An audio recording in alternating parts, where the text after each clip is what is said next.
जय श्री कृष्ण स्टूडेंट्स।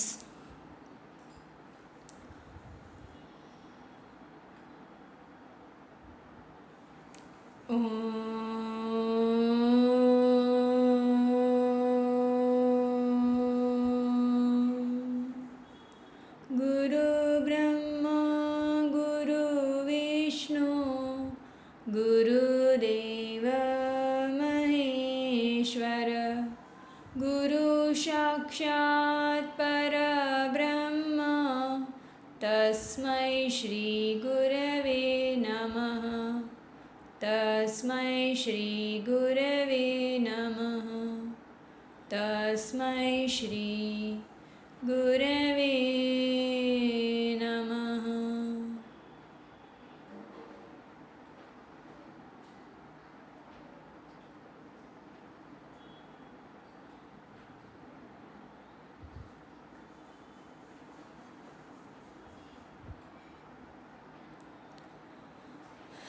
चलो आज આપણે આજનો ટોપિક ચાલુ કરીએ।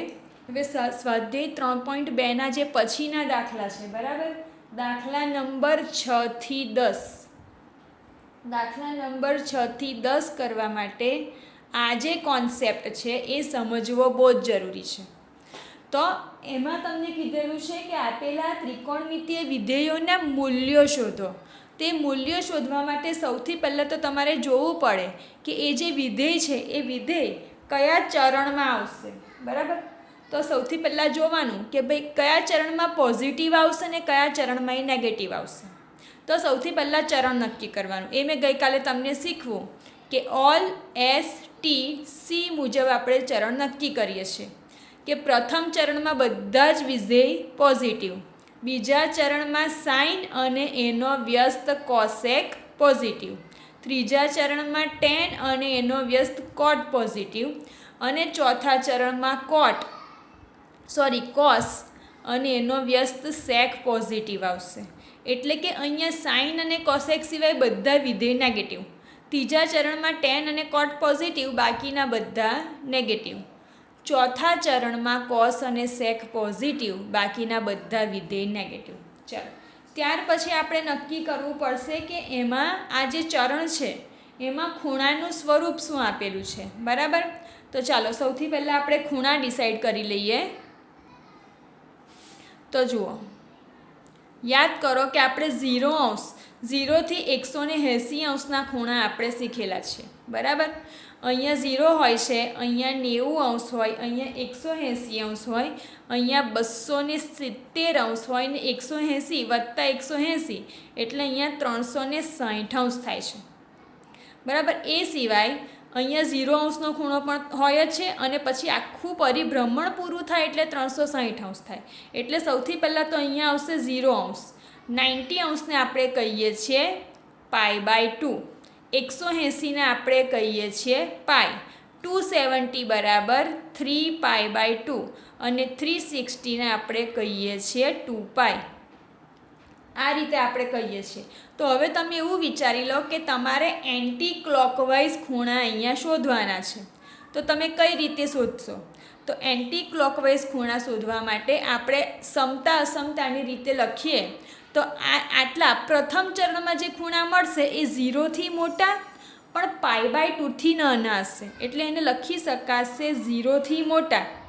એટલે કે બધા ખૂણા જે થીટા છે, એ થીટા 0 < થીટા, અને જે ખૂણા હશે એ 90થી નાના એટલે કે π/2થી નાના હશે, એટલે 0 < થીટા π/2, બરાબર। એટલે આટલામાં 0થી π/2ની વચ્ચેના બધા ખૂણા આ રીતે લખી શકાય। હવે એ જ પ્રમાણે આમથી આ દિશામાં π/2થી આ દિશામાં આપણે જઈએ તો જુઓ, હવે જે ખૂણા મળશે એ π/2થી મોટા પણ પાઈથી નાના, એટલે કે π/2 < થીટા π, કેમ કે 90 કરતાં 180 મોટો થાય। એ જ પ્રમાણે આ જે વિભાગ છે એના માટે લખાશે કે અહીંયા જે ખૂણા મળશે એ પાઈથી મોટા પણ 3π/2થી નાના મળશે, એટલે π < થીટા 3π/2 એવું અહીંયા લખી શકાય। એ જ પ્રમાણે અહીંયા શું લખાશે, અહીંયા પણ આપણે એન્ટી ક્લોકવાઇઝ આ તરફ જઈએ તો જે ખૂણા મળશે એ 3π/2 કરતાં તો મોટા મળશે પણ 2π કરતાં નાના મળશે. એટલે અહીંયા લખાશે 3π/2 θ <2π. બરાબર. ફરી એકવાર અહીંયા જે ખૂણા મળશે 0થી મોટા પણ π/2 થી નાના. બીજા ચરણમાં જે ખૂણા મળશે π/2 થી મોટા પણ π થી નાના. ત્રીજા ચરણમાં જે ખૂણા મળશે π થી મોટા પણ 3π/2 થી નાના. ચોથા ચરણમાં જે ખૂણા મળશે 3π/2 થી મોટા પણ 2π થી નાના મળશે. હવે આને જ આપણે અલગ રીતે લખવા હોય આ જ ખૂણાઓને તો જુઓ અહીંયા છે ને આપણે માઇનસની નિશાની આટલે કરીશું. પછી જુઓ અહીંયા શું કરીશું પ્લસ અને અહીંયા માઇનસ. બરાબર. કેમ કે આ દિશામાં જતાં આપણને પ્લસ ખૂણા મળશે એટલે અહીંયા પણ એ જ પ્રમાણે પ્લસ માઇનસ એવી રીતે અહીંયા લખી શકાશે. તો જુઓ આ નિશાની પ્રમાણે અહીંયા ખૂણાના સ્વરૂપ નક્કી થશે. ધ્યાનથી જોજો. અહીંયા પહેલું જ ખૂણાનું સ્વરૂપ આવશે π/2 -θ. ધ્યાનથી જોજો π/2 -θ. બરાબર. બધા ખૂણા π/2 એટલે કે 90 કરતાં નાના આવવાના ને એટલે π/2 -θ અહીંયા લખાશે. હવે અહીંયા તમે જુઓ બધા ખૂણા π/2 કરતાં મોટા આવશે તો આના પરથી લખાશે π/2 +θ પણ π કરતાં નાના એટલે π -θ. ચાલો એટલે આ બે સ્વરૂપના ખૂણા અહીંયા આપણને મળી ગયા કે ભાઈ આ પહેલું સ્વરૂપ ને આ બીજું સ્વરૂપ. એ જ પ્રમાણે આના પરથી આપણે લખીશું કે જ્યાં પ્લસ છે ત્યાં પ્લસ ને માઇનસ છે એ દિશામાંથી માઇનસ. તો પ્લસની નિશાની આ બાજુથી છે. π કરતાં મોટા ખૂણા અહીંયા મળશે એટલે અહીંયા લખાશે π + θ પણ 3π/2 કરતાં નાના એટલે 3π/2 - θ. આ રીતે લખાશે. એ જ પ્રમાણે અહીંયા સ્વરૂપ નક્કી કરીએ તો જુઓ ચોથા ચરણમાં જે ખૂણા મળશે એ 3π/2 કરતાં મોટા એટલે અહીંયા લખાશે 3π/2 + θ પણ 2π કરતાં નાના એટલે 2π - θ. હજુ તમે ક્લોકવાઇઝ આગળ વધો તો એન્ટી ક્લોકવાઇઝ તમે આમ આગળ વધો તો 2π કરતાં મોટા ખૂણા આપણને પ્રથમ ચરણમાં મળશે એટલે અહીંયા લખાશે 2π + θ.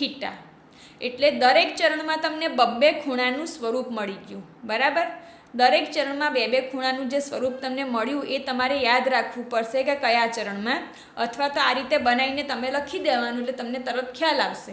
પણ તમે જેમ જેમ દાખલા કરશો ને તેમ તેમ તમને આ દરેક ચરણમાં આવેલા ખૂણાના સ્વરૂપ મોડે રહી જશે.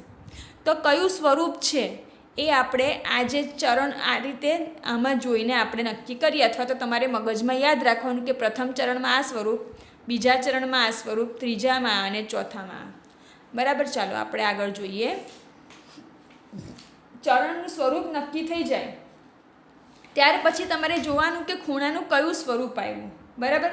ખૂણાના સ્વરૂપ પ્રમાણે વિધેય બદલાશે અથવા તો નહીં બદલાશે. તો વિધેય ક્યારે બદલાશે એ આપણે જોઈએ કે વિધેય બદલાશે. ક્યારે બદલાશે? જ્યારે ખૂણાના સ્વરૂપ હું તમને જે કહું છું એ પ્રકારના આવશે કે ખૂણાનું જે સ્વરૂપ છે એ π/2 અથવા તો 3π/2 થી શરૂ થાય. બરાબર. ખૂણાનું સ્વરૂપ π/2 કે 3π/2 થી શરૂ થતા ખૂણા એમાં વિધેય બદલાશે. For example π/2 + θ, π/2 - θ. બરાબર. એ જ પ્રમાણે 3π/2 + θ અને 3π/2 - θ. એટલે કે આ જે ચાર સ્વરૂપ છે આ ચાર સ્વરૂપમાં જ્યારે પણ કોઈ ખૂણો આવે તો વિધેય બદલાશે. ફોર એક્ઝામ્પલ આપણે અહીંયા લઈ લઈએ કે તમને એવું કહેવામાં આવે છે કે અહીંયા જે ખૂણો છે એ sin π/2 - θ છે. બરાબર. sin π/2 - θ એટલે કે sin શું π/2 શું કહેવાય 90, તો sin 90 - θ શું થાય cos θ થાય. એ તમે ક્યાં શીખી ગયા હતા? એ તમે શીખી ગયા હતા 10મા ધોરણમાં. એટલે sin π/2 - θ બરાબર થશે cos θ. હવે વિધેય બદલાય તો કેવી રીતે બદલાય એ પણ મારે તમને શીખવાડવાનું છે. બરાબર. તો જ્યારે પણ વિધેય બદલાશે આ સ્વરૂપમાં હશે અને વિધેય બદલાશે તો કેવી રીતે બદલાશે? તો જુઓ, સાઇન એ કોસમાં પરિવર્તિત થશે અને જે કોસ છે, કોસ એ સાઇનમાં પરિવર્તિત થશે. બરાબર? એટલે એસથી શરૂ થતા જેટલા પણ ખૂણા હશે ને, કે ભાઈ એસથી શરૂ થતા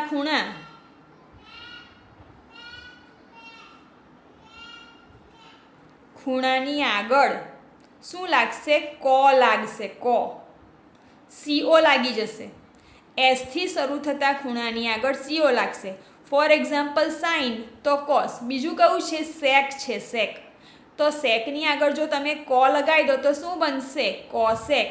એટલે સેક એ કોસેકમાં પરિવર્તિત થશે. ક્યારે? જ્યારે π/2 સેક π/2 પ્લસ થીટા તો કોસેક થીટા થાય.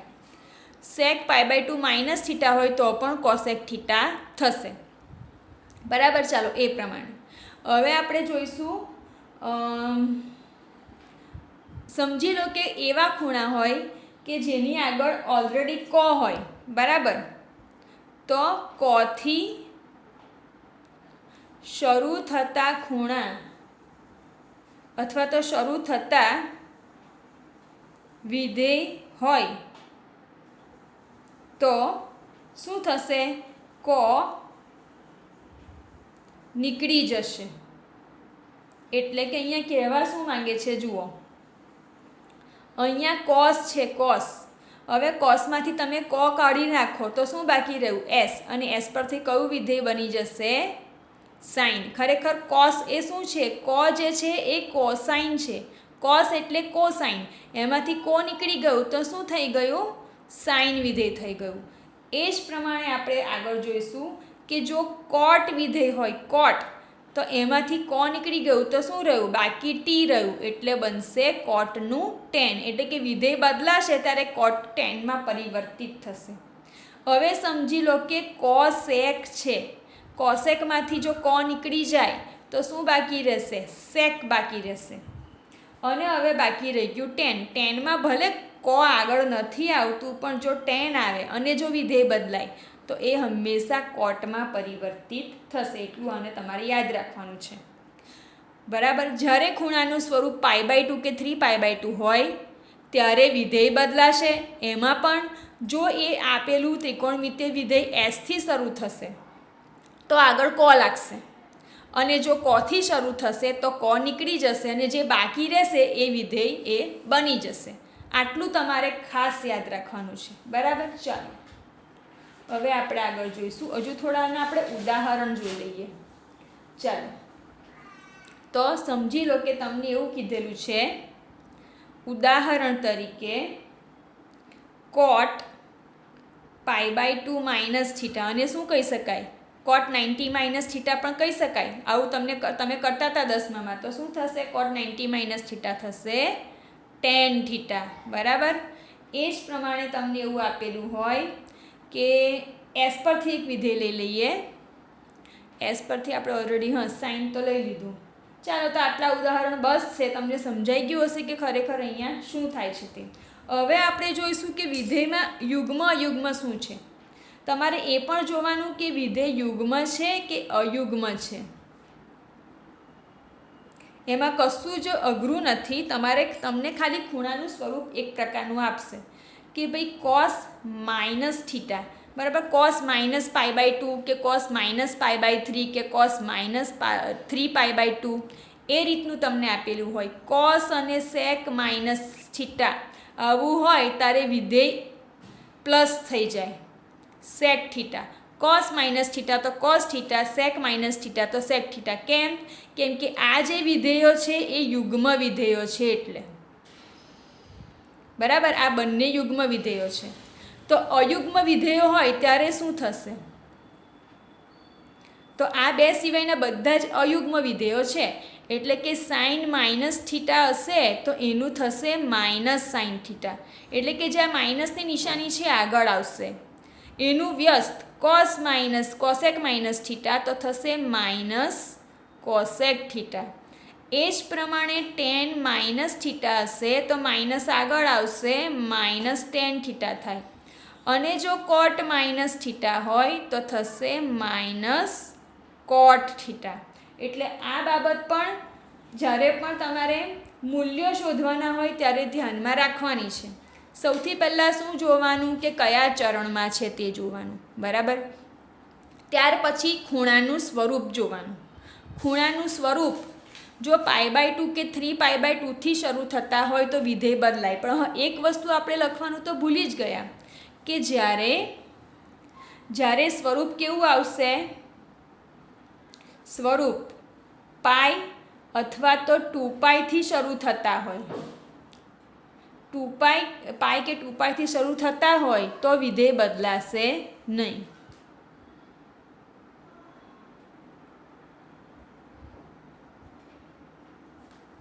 બરાબર, આ વાત ખાસ ધ્યાનમાં રાખજો.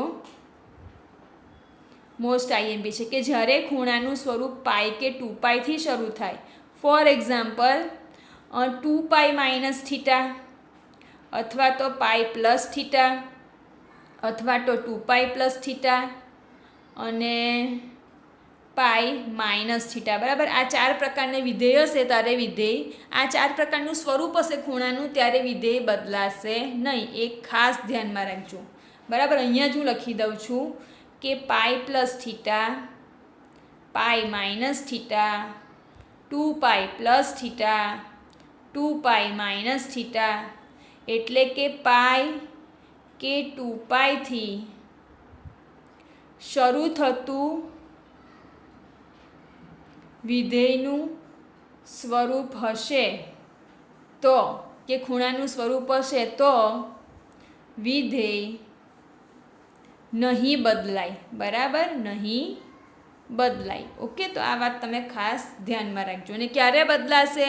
π/2 કે 3π/2થી શરૂ થતા હશે ખૂણા ત્યારે વિધેયનું બદલાશે. ચાલો, એટલે એટલું થયું. ત્યાર પછી આપણે શું જોવાનું કે ભાઈ વિધેય બદલાશે તો કેવી રીતે બદલાશે એ મેં તમને શીખવાડ્યું. સમજી લો કે યુગ્મ વિધેય હોય, તમને કોઈ વિધેય એવું આપેલું હોય કે જેમાં ખૂણો માઇનસમાં હોય તો કોસ અને સેક હશે તો એ પ્લસ થશે, પણ કોસ કે સેક સિવાયના બાકી બધામાં માઇનસની નિશાની આગળ આવશે. હવે આપણે દાખલા સોલ્વ કરતા શીખી જઈએ કે દાખલા કેવી રીતે સોલ્વ કરવાના છે તે, બરાબર. તો આપણે સૌથી પહેલાં તો પહેલો દાખલો લઈશું, બરાબર. કે પહેલો દાખલો આપણે કેવી રીતે કરીએ એ આપણે જોઈએ એકવાર. તો રકમ પહેલાં લખી લઈશું આપણે. પહેલા દાખલાની રકમ દાખલા નંબર 6 આપણે શરૂ થાય છે. એ છઠ્ઠા દાખલાની રકમ છે sin 765°. આવું તમને આપેલું છે, બરાબર. હવે જ્યારે પણ આ પ્રકારના દાખલા હોય ત્યારે શું કરવાનું? બે રીત છે દાખલાની. તમને આજે હું એક જ રીત શીખવાડું છું જેથી તમને બરાબર મગજમાં ઉતરી જાય. તમને જે કોઈ પણ વિધેય આપેલું હોય એમાં જે ખૂણો હોય ને, ખૂણો એને તમારે 90 વડે ભાગી દેવાનો. તો જુઓ, 765 એને તમે 90 વડે ભાગો.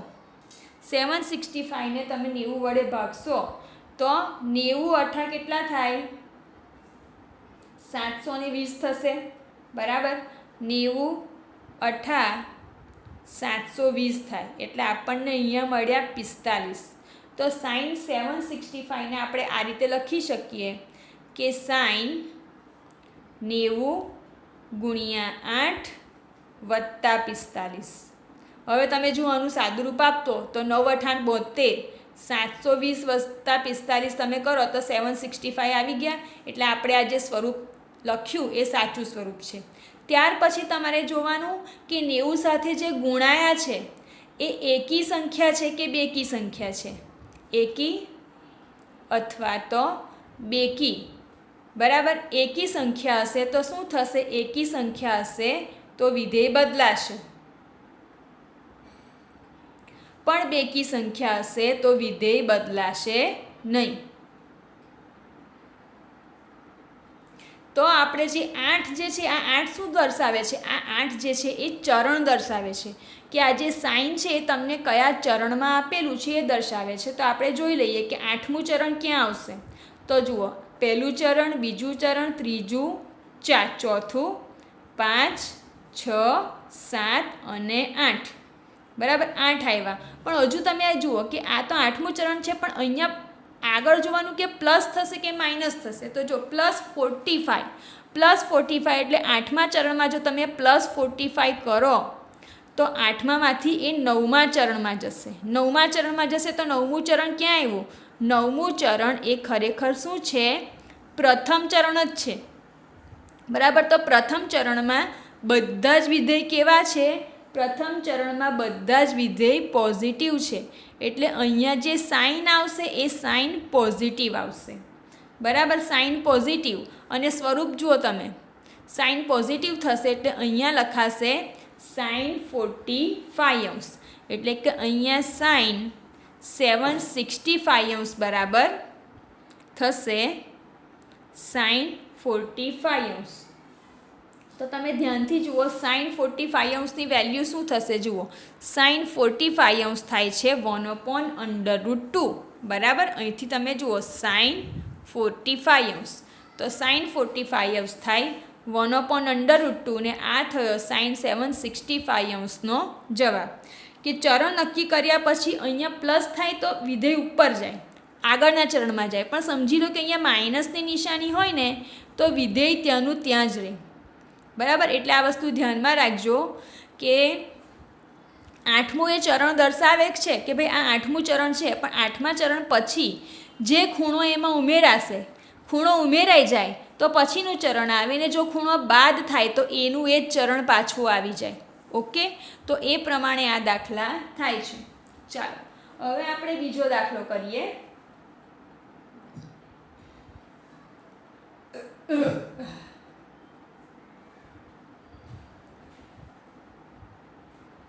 બીજા દાખલાની રકમ લખી લઈએ, એટલે કે 7મો દાખલો.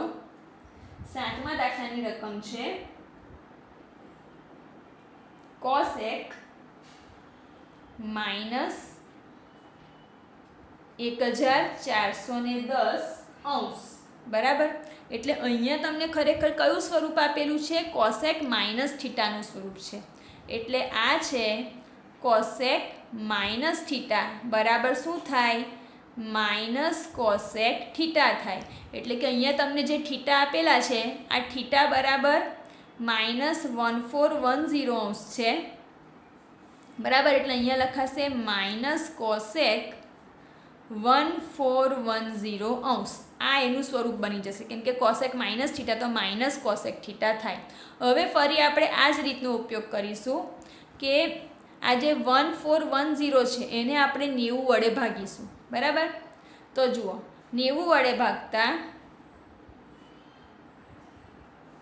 90 વડે તમે એનો ભાગાકાર કરો તો જુઓ 14 થી તો નહીં ભાઈ, એટલે 141 તમારે લેવા પડે.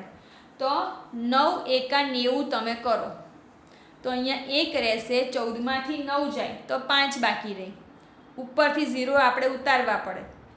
તો 90 ગુણ્યા તમે 90 પંચા 45 થાય. બરાબર, અને 90 9 54 અહીંયા વધી જાય, એટલે 90 પંચા 450. બરાબર, 0 આવશે, 45 51માંથી 45 જાય એટલે 6 આવે. એટલે આ જે સ્વરૂપ છે એને કેવી રીતે લખાશે? 90 ગુણ્યા 15 વત્તા 90 ગુણ્યા 15 વત્તા 60. જેવી રીતે આપણે અહીંયા લખેલું 90 ગુણ્યા 8 વત્તા 45. એ જ પ્રમાણે અહીંયા લખાશે સ્વરૂપ કે -cosec 1410 બરાબર -cosec કાઉન્સમાં આવશે 90 ગુણ્યા 15 વત્તા 60. બરાબર, આ રીતે આવશે. તો જુઓ, તમે તાળો મેળવો તો 90 ગુણ્યા 15 તમે કરો. બરાબર, તો શું આવશે એ તમે જુઓ, પછી એમાં 60 ઉમેરો અને પછી જુઓ કે ભાઈ જવાબ બરાબર આવે છે કે નહીં. પણ અહીંયા એક વસ્તુ છે, જુઓ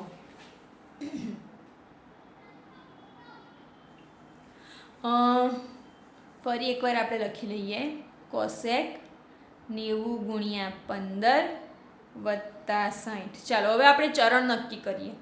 ચરણ નક્કી કરીએ તો જુઓ, અહીંયા ચરણમાં 90ની ઉપર 15 આપેલા છે, એટલે કે 15મું ચરણ તો ખરું, પણ પાછું એમાં પ્લસ આવ્યું. 15માં 60 ઉમેરાશે, 15મું ચરણ ને એમાં હજુ 60° ખૂણો ઉમેરાય, એટલે ખરેખર કયું ચરણ થયું? 16મું ચરણ થયું. બરાબર, ફોર એક્ઝામ્પલ અહીંયા 8 છે, 8માં 45 ઉમેરાયા, બરાબર, ઉમેરાયા છે, એટલે આ ખરેખર કયું ચરણ થશે? 9મું ચરણ થશે. એ જ પ્રમાણે આ 16મું ચરણ થાય. તો 16મું ચરણ કઈ જગ્યાએ આવશે? 1 2 3 4, તો 4 ચોક 16, એટલે ચોથું ચરણ એ 16મું ચરણ આવશે. તો પણ તમે જોઈ લો, 1 2 3 4 5 6 7 8 9 10 11 12 13 14 15 અને 16, એટલે 16મું ચરણ આવ્યું. એટલે કે આ ખરેખર શું છે? આ ચોથું ચરણ છે, બરાબર. હવે ચોથા ચરણમાં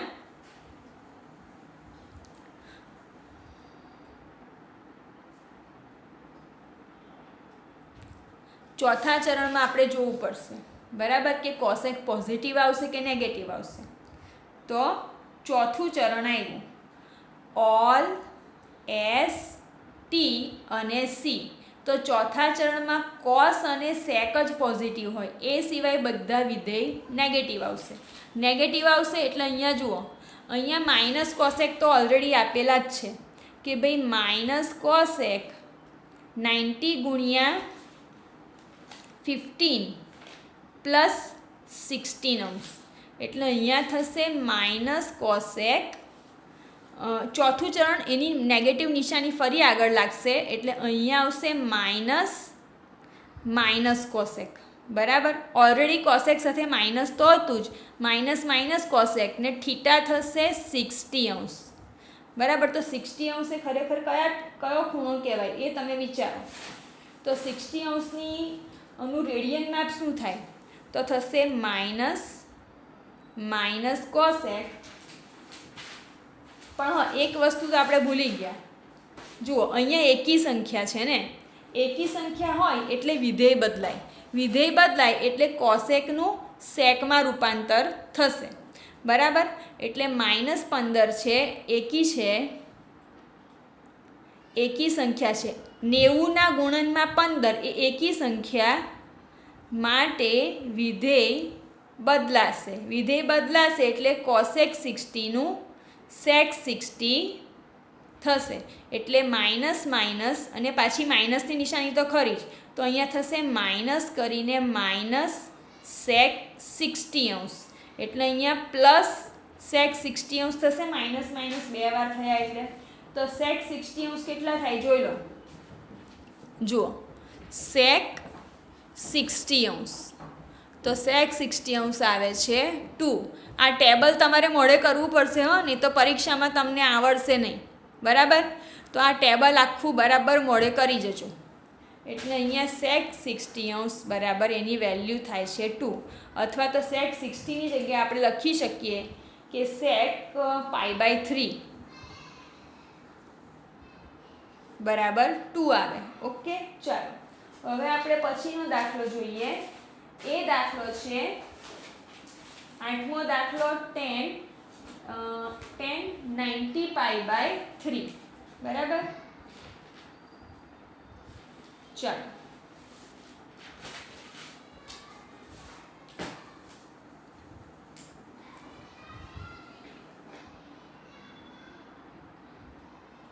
આઠમો દાખલો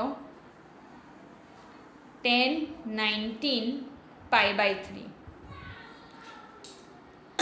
તો તમે ધ્યાનથી જુઓ, 10 90 તમને આપેલા જ છે 19. π/3 એ શું કહેવાય? π/3 એટલે શું કહેવાય? 60 અંશ કહેવાય.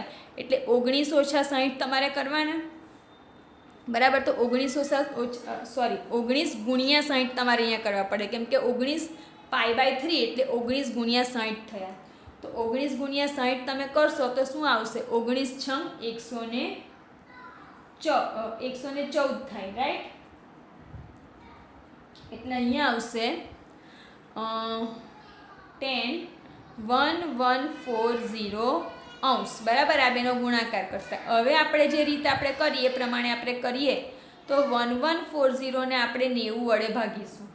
90 વડે ભાગીશું તો 90 એકા 90, તો અહીંયા આપણને મળશે 24. ઉપરથી 0 ઉતારીશું તો 90 8 180થી ભાગ ચાલશે. 0 એવા ને એવા, 24માંથી 18 જાય તો 6 આવે. એટલે અહીંયા આવશે 90 ગુણ્યા 18 વત્તા 60, એટલે અહીંયા લખાશે 10 90 ગુણ્યા 18 વત્તા 60 અંશ, બરાબર. ચાલો, એટલે આ રીતે થશે. હવે તમે જુઓ, 1 મિનિટ, 90 અઠા નહીં પણ 90 દુ આવશે ને, સોરી, 9 અઠાણ તો 72 થાય, એટલે 9 દુ 18, એટલે અહીંયા આવશે 12. મતલબમાં અહીંયા બેકી સંખ્યા છે, બેકી સંખ્યા છે ચરણ તરીકે, એટલે વિધેય બદલાશે નહીં. બેકી સંખ્યા હોય તો વિધેય ના બદલાય, પણ હા ચરણ આપણે નક્કી કરવું પડે કે કયું ચરણ. તો 12મું ચરણ પણ એમાં 60 ઉમેરાયા છે. જુઓ 60 ઉમેરાયા એટલે અહીંયા ખરેખર 13મું ચરણ આવશે.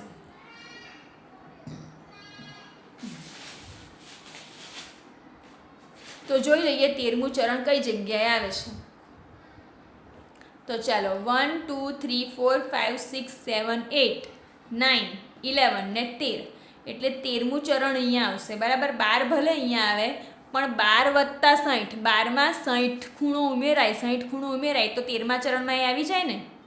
12મા ચરણમાં 90માં તમે 12 કરો તો જે ખૂણો આવશે એમાં પાછા 60 ઉમેરાશે, બરાબર. 60 ઉમેરાય એટલે 13મું ચરણ. 13મું ચરણ એટલે કે અહીંયા ત્રીજું ચરણ, એટલે કે ઓલ એસ ટી અને સી. તો જુઓ ત્રીજું ચરણ છે, ત્રીજું ચરણ જેમાં 10 પોઝિટિવ આવે. 10 પોઝિટિવ બેકી સંખ્યા એટલે વિધેય બદલાશે ને, એટલે અહીંયા આવશે 10 60, બરાબર. 10 60 એવા ને એવા અહીંયા આવી જશે, એટલે કે 10 π/3. તો 10 π/3 ની વેલ્યુ શું થાય જોઈ લઈએ ટેબલમાં, બરાબર. પછી તમારે આ બધું મોડે કરવું પડશે. જુઓ 10 π/3 એટલે આવશે √3, બરાબર. એટલે અહીંયા આવશે જવાબ √3. ચાલો, એટલે જ મેં તમને ગયા વિડીયોમાં કીધું છે કે આખું ટેબલ તમે 5 વાર લખી નાખો.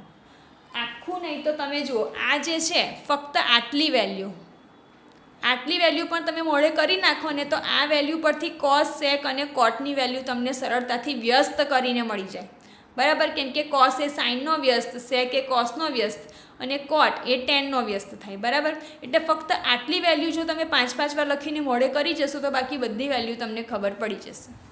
ચાલો, તો અહીંયા આપણે આવ્યા 10 સુધી. હવે આપણે 9મો દાખલો કરીએ.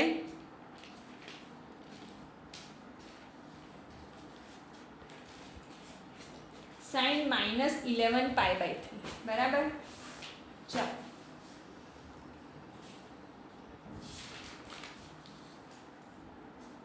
તો જુઓ, હા 9મો દાખલો, એમાં લખેલું છે sin -11 π/3. આવું સ્વરૂપ છે, બરાબર. આ રીતનું સ્વરૂપ તમને આપેલું હોય તો તમે અહીંયા લખી શકો કે સાઇન માઇનસ થીટા છે, સાઇન માઇનસ થીટાનું સ્વરૂપ છે, તો equal to minus sine theta, એટલે કે માઇનસ સાઇન જે ખૂણો આપેલો છે 11 π/3 એ આ રીતે આવશે, ઇક્વલ ટુ માઇનસ સાઇન 11 ગુણ્યા π/3 શું છે 60 છે, 60.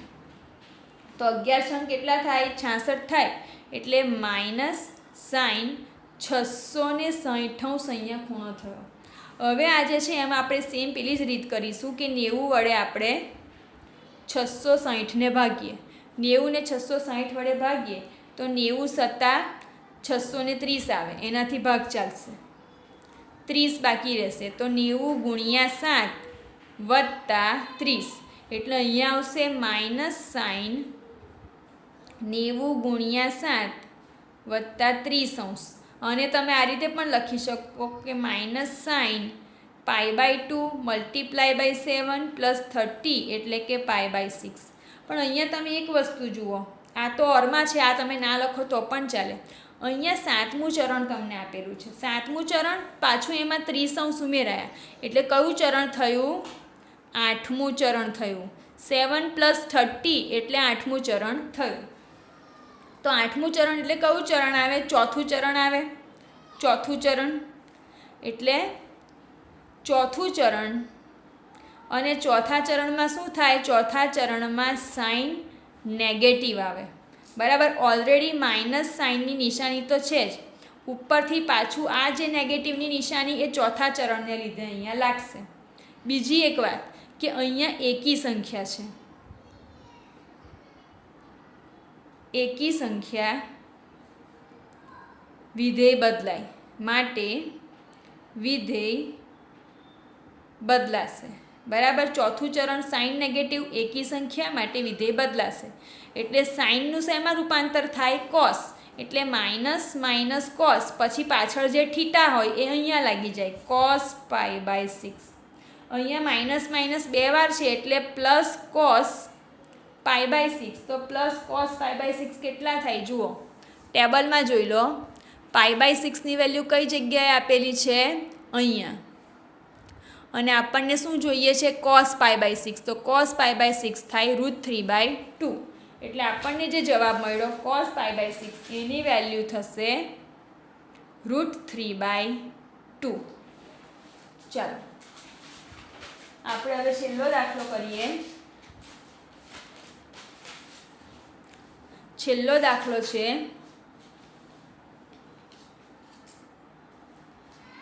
10મો દાખલો. તમને બધા જ દાખલા શીખવું છું. પ્રેક્ટિસ કરવા માટે તમે તમારી સ્પેસિમેન કોપીમાંથી દાખલાઓની પ્રેક્ટિસ કરજો એટલે તમને આવડશે. -15π/4, બરાબર. આવી કોટની વેલ્યુ તમને આપેલી છે. એટલે કે અહીંયા કયું સ્વરૂપ છે જુઓ, આ સ્વરૂપ છે. ચાલો ને અહીંથી જ લખીએ, કોટ માઇનસ થીટાનું સ્વરૂપ. કોટ માઇનસ થીટા એટલે માઇનસ કોટ થીટા થાય.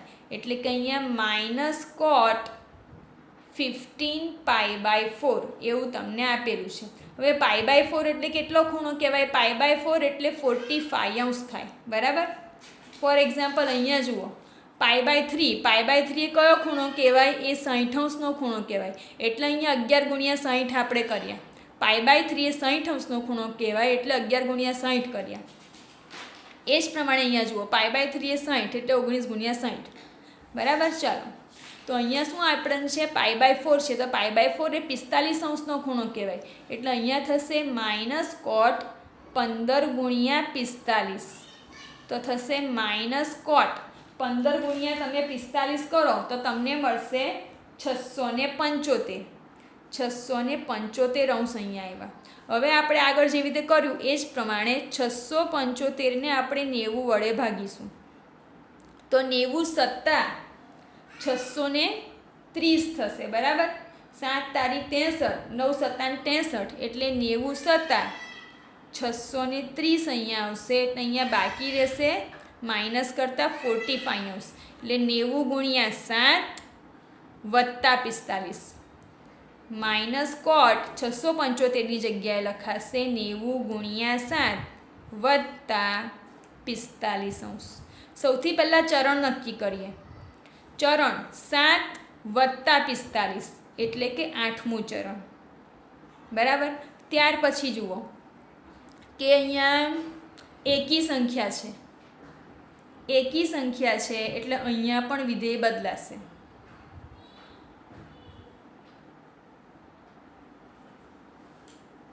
એટલે માઇનસ કોટ. સૌથી પહેલાં તો 8મું ચરણ પ્રમાણે આપણે નિશાની પહેલાં નક્કી કરી દઈએ કે ભાઈ 8મું ચરણ હોય તો 8મું ચરણ એટલે કયું ચરણ કહેવાય? ચોથું ચરણ, બરાબર. 8મું ચરણ બરાબર ચોથું ચરણ. તો ચોથા ચરણમાં ઓલ STC કોસ અને સેક પોઝિટિવ, બાકી બધા નેગેટિવ. એટલે કે ચોથું ચરણ, ચોથા ચરણમાં કોટ નેગેટિવ થાય અને પાછું વિધેય પણ બદલાય, બરાબર. એટલે માઇનસની નિશાની ઓલરેડી છે અને પાછું નેગેટિવ થાય એટલે ફરી માઇનસની નિશાની ઓલરેડી છે જ. વિધેય પાછું નેગેટિવ થશે એટલે ફરી માઇનસની નિશાની લાગશે અને વિધેય બદલાશે તો કોટનું શું થાય? tan થાય. tan અને જે ખૂણો તમને આપેલો છે એ પાછળ લાગશે 45°. એટલે કે માઇનસ માઇનસ પ્લસ tan 45. 45ને શું કહેવાય?